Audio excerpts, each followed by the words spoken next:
Kena tambah Sayyidina juga. Okey, mari kita dengar di azan. Buh Sayyidina atau tidak? Letak Sayyidina lah bagi tahu dia. Contoh, asyhadu an la ilaha wa asyhadu anna Muhammadan. Jangan asyhadu anna Sayyidina Muhammadan. Kenapa azan tak hormat Nabi? Dalam selawat kat sini mau hormat Nabi.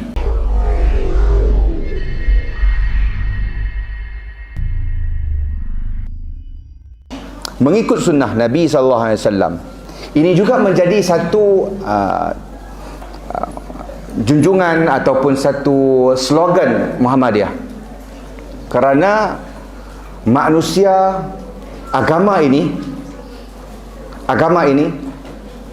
bagi perhatian supaya nanti ada lagi RM10-nya. Okey. Manusia ini, agama ini dia ada pemilik. Siapa pemilik agama ini? Allah. Jadi kita enggak boleh buat mengikut suka hati kita. Agama ini ada pemiliknya. Mestilah mengikut atau cara seperti mana pemilik mahu. Jadi agama ini sudah selesai. Al-yawma akmaltu lakum dinakum wa atmamtu alaikum ni'mati wa raditu lakumul Islam madina. Agama ini sudah sempurna. Jadi apabila agama ini sudah sempurna, ada tak perkara baru yang boleh ditokok tambah? Man ya'ish ba'di fasayara ikhtilafan katsira. Siapa yang hidup selepas aku akan melihat apa? Ikhtilafan katsira. Perbezaan yang begitu banyak. Jadi berpegang dengan sunnah Nabi dan Khulafa' ar-Rasyidin, itulah penyelamatnya. Kita tidak boleh keluar daripada peranan ini. Masing-masing kena bawa jiwa yang sama untuk mengekalkan keaslian agama dan kemurnian agama. Jika agama ditokok tambah, agama akan dijadi seperti nasi goreng. Nasi goreng ada yang goreng bubuk ini, ada goreng bubuk ini. Agama akan jadi macam tu. Contoh-contoh untuk memahami. Satu orang ustaz, dia mengajar. Kita ini kalau nak khusyuk, sebelum kita angkat takbiratul ihram, kita kena baca qul a'udzu birabbin nas. Okey. Murid-murid pun ikut. Sebelum angkat takbir, qul a'udzu birabbin nas malikin nas. Dia datang sekali, tak, enggak cocok lagi. Qul a'udzu birabbin nas mau tambah dengan selawat 10 kali sebelum angkat takbir. Oh, okey ustaz. Okey ustaz. 10 soal sebelum angkat takbir kena halau syaitan dulu, ayat kursi. Jadi agama jadi apa? Iyyakum wa muhdatsatil umur. Hati-hati kamu dengan perkara baru dalam agama. Bukan baru itu tak boleh buat sekolah, bukan. Tak boleh pakai mikrofon ni zaman Nabi tak ada. Bukan mau naik unta, bukan. Tetapi dalam perkara agama. Kerana unta bukan agama, unta kenderaan. Sebab tu ada yang sekarang untanya ada yang Mercedes, ada yang Toyota, ada yang Honda, betul, Nissan ataupun beza. Okey. Jadi yang ini enggak ada masalah. Kerana ada setengah ustaz, ini apa ni Muhammadiyah ni, semuanya bid'ah. Itu tak payah pakai kamera, tak payah pakai mikrofon. Ini ustaz enggak faham. Enggak tahu apa-apa. Ngomong kosong. Kenapa? Kerana yang disebut bid'ah itu, al-bid'atu mukhtara'ah disebut. Mukhtara'ah, perkara yang dicipta dalam agama, tudahi syariah, untuk berlawan dengan agama.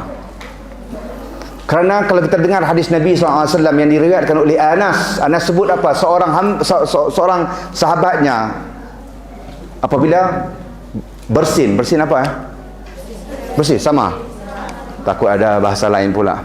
Bersin, dia sebut apa? Alhamdulillah ala kulli syai. Itu yang diajar oleh Nabi. Tapi sahabat Anas ini sebut apa? Tabi'in, sahabat Anas dia sebut Assalamu ala Rasulillah. Hajim, Assalamu ala Rasulillah. selawat dan salam ke atas junjungan Rasulullah SAW. Perkataan itu baik ataupun tidak? Baik. Tetapi kenapa tak boleh? Kemudian Anas kata apa? Laisa hakaza, bukan begitu. Tetapi Nabi ajar kepada kita, man iza atasha ahadukum falyaqul alhamdulillah ala kulli syai. Apabila salah seorang di kalangan kamu bersin, maka sebutlah alhamdulillah ala kulli syai. Sehingga sekecil-kecil ini tidak boleh diubah, tidak dibenarkan untuk ubah. Apa bezanya alhamdulillah ala kulli syai, selawat dan salam ke atas Rasul? Selawat dan salam ke atas Rasul pun baik. Nanti ada ustaz, selawat dan salam ke atas Rasul pun boleh. Kerana apa? Kerana ada hadisnya, Allah akan selawat 10 kali. Memang itu perkara baik, tapi kabar baik tidak boleh letak kepada tempat yang tak betul. Agama mesti kekal keasliannya. Jika Nabi kata alhamdulillah ala kulli syai, alhamdulillah ala kulli syai, tak boleh tukar. Contoh lagi, dalam selawat, sahabat tanya Nabi. Sahabat kata, kami tahu bagaimana nak bagi salam kepada Nabi. Kaifa nusalli alaih ya Rasulullah, dalam hadis Bukhari. Bagaimana kita nak selawat kepada Nabi? Nabi jawab, Allahumma salli ala Muhammad wa ali Muhammad kama sallaita ala Ibrahim wa ala ali Ibrahim, dan seterusnya sampai habis. Kemudian ada ustaz, ini tak enak lah. Kenapa? Kerana tak cocok dengan Nabi yang begitu mulia disebut Muhammad begitu. Kena sebut Allahumma salli ala Sayyidina wa Maulana wa Habibina wa Syafi'ina wa Maulana Muhammad. Bagus.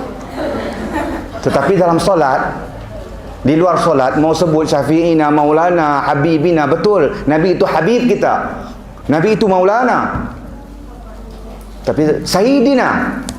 Tapi dalam solat diajar Allahumma salli ala Muhammad wa ala Muhammad. Enggak ada boleh seorang manusia untuk mengatakan jika tambah Sayyidina itu lebih cocok. Sebab apa?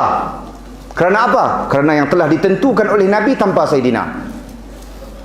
Jika dia berkeras, dia kata kena tambah Sayyidina juga. Okey, mari kita dengar di azan, boleh Sayyidina atau tidak?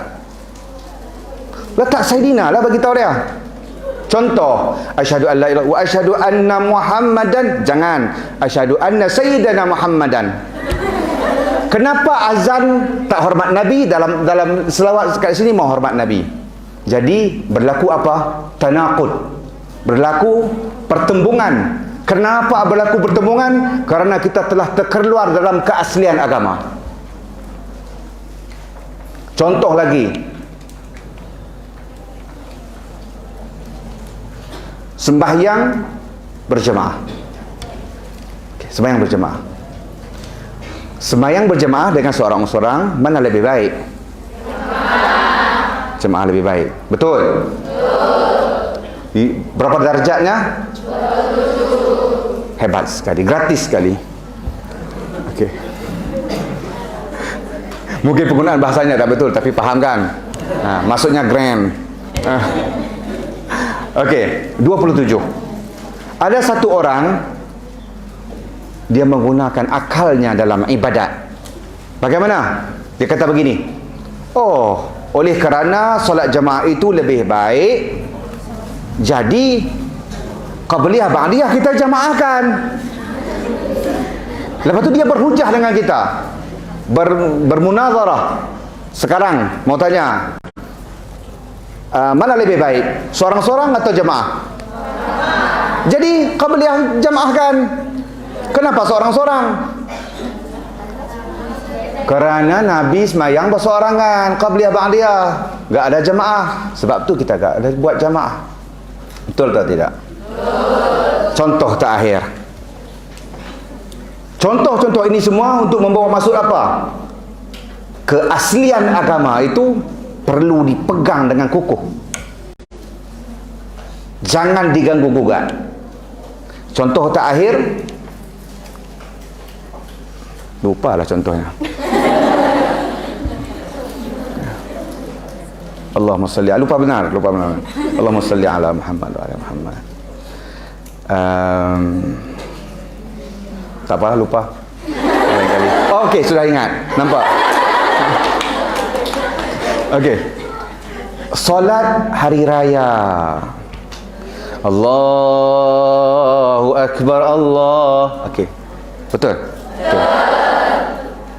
Solat hari raya Adil Fitri. Selawatnya sampai bila? Dari maghrib sampai sebelum solat raya pagi itu, Adil Fitri. Betul tak? Jadi habis solat hari raya pada pagi itu, zuhurnya ada selawat lagi, ada takbir lagi? Tak ada.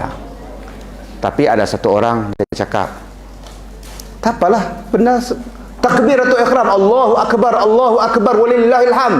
Baik atau buruk? Baik. Jadi zuhur kita buat juga. Sebab apa? Dia ada dalilnya, dia kiaskan. Itu Adil Adha kita buat, asar buat, maghrib buat, Isya buat, kita kiaskan kepada Adil Fitri. Boleh dikiaskan begitu? Kerana apa? Kerana yang ditinggalkan oleh Nabi, petunjuk Muhammad itu enggak ada. Petunjuk Muhammad Adil Fitri tamatnya selepas solat. Adil Adha ayyamut tasyrik semuanya. Jadi agama ini tidak boleh dicampur aduk, tidak boleh dianggap baik. Perkara yang dianggap baik belum tentu boleh jadi syariat. Setengah-setengah penceramah ataupun ustaz-ustaz yang bagi saya tidak ada tanggungjawab, tak ada masalah, ini semua baik. Kalau ada ustaz yang cakap begitu, berikan 4-5 contoh yang saya sebut tadi. Kalau solat itu baik, jangan kata kita buat solat Jumaat, kita buat solat Rabu, solat Khamis, solat Sabtu. Baik kan solat? Lepas tu dia tanya kita, takkan solat masuk neraka? Bid'ah kan sebut kullu bid'atin dalalah wa kullu dalalatin finnar. Tak akan solat masuk neraka.